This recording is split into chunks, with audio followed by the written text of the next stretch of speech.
Wildflowers in Wyoming by Miles Calder. The late afternoon sun cast long shadows across the Wyoming prairie as Charlotte Winters dismounted her mare at the edge of the McCullough ranch. Her riding skirts were dusty from the long journey, but she kept her chin high as she approached the weathered farmhouse. This was her last chance to save her family's struggling cattle business back in Colorado, and she wouldn't let exhaustion deter her. James McCullough had been expecting some fancy Eastern banker's representative, not a woman barely into her 20s with determination blazing in her green eyes.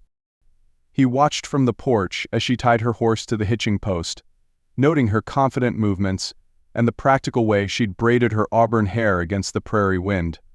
"Mr. McCullough?" She extended her gloved hand. "I'm Charlotte Winters. I believe you received my letter about discussing a potential cattle partnership." James took her hand, unable to hide his surprise. "Miss Winters, I was expecting a man." She smiled wryly. "I get that quite often. But I assure you I know more about cattle breeding and range management than most men twice my age." He studied her for a long moment, taking in the intelligence in her eyes and the way she met his gaze without flinching. "Well, Miss Winters, you've come a long way. Least I can do is hear you out. Martha," he called into the house, "set another place for supper." Over the next few weeks, Charlotte proved herself more than capable as she and James worked out the details of their business arrangement. His prize bulls would help strengthen her family's herd, while her innovative breeding techniques would improve his bloodlines. But it was during the quiet moments, sharing coffee at sunrise, discussing books by lamplight, watching summer storms roll across the prairie, that something deeper began to grow between them. James found himself captivated by her sharp mind and the way her face lit up when she talked about her dreams for the future. Charlotte discovered that beneath his gruff exterior lay a gentle soul who read Shakespeare and could name every wildflower on his land. The partnership made sense on paper, but both of them knew there was more at stake than just business. One evening, as they walked through a meadow dotted with Indian paintbrush and prairie smoke, James stopped suddenly. "Miss Winters, Charlotte, I've been thinking. This arrangement we're discussing, it might work better as something more permanent." Charlotte's breath caught. "Mr. McCullough?" "James," he corrected softly. "I'm not much for fancy words, but these past weeks have shown me what kind of woman you are: strong, smart, unafraid to fight for what matters." He took her hand. "I find myself hoping you might consider staying on, not just as a business partner." She looked up at him, seeing the warmth in his blue eyes that had nothing to do with the setting sun. "I came here to save my family's ranch," she said carefully. "I didn't expect to find someone who understands you." He smiled. "Someone who sees you as an equal?"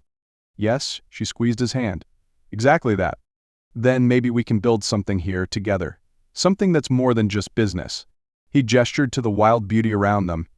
"This land has been in my family for generations, but it's never felt more alive than since you arrived." Charlotte felt tears in her eyes. "I never thought I'd find someone who would value both my mind and my heart." "I value everything about you," James said simply. "Your determination, your spirit. The way you can gentle a wild horse or calculate profit margins with equal skill." She stepped closer, drawn by the quiet sincerity in his voice. "And I value your strength, your kindness, and the way you see me for who I truly am." The kiss they shared was sweet and unhurried, like the prairie wind that swept across the wildflower meadow. When they finally parted, both knew their lives had changed irrevocably. Over the next months, they worked side by side to merge their operations. The cattle drive to bring Charlotte's herd to Wyoming was grueling, but they faced every challenge together. Through dust storms and river crossings, market fluctuations and neighbors' doubts, they built something stronger than either had imagined possible. Their wedding was a simple affair, held in the same meadow where they'd first acknowledged their feelings. Charlotte wore her mother's lace dress with practical riding boots underneath, and James quoted Shakespeare as he slipped the ring on her finger. The celebration afterward brought the whole county together, with fiddle music and dancing lasting well into the night. As they stood on their porch that evening, watching the stars emerge over their joined lands, Charlotte leaned against her husband's shoulder. "When I rode up here that first day, I never imagined this would be my home." James wrapped an arm around her waist. "And I never imagined that the most skilled rancher in Wyoming would turn out to be my wife." She laughed. "We'll show them all what's possible when you combine tradition with new ideas. And when you trust your heart to lead you home," he added softly. Their life together wasn't always easy. The Wyoming Territory was still wild, and ranching remained a challenging business. But they faced every obstacle as partners, their love growing stronger with each passing season. Their neighbors gradually came to respect Charlotte's business acumen as much as James's ranching experience, and their combined operation thrived.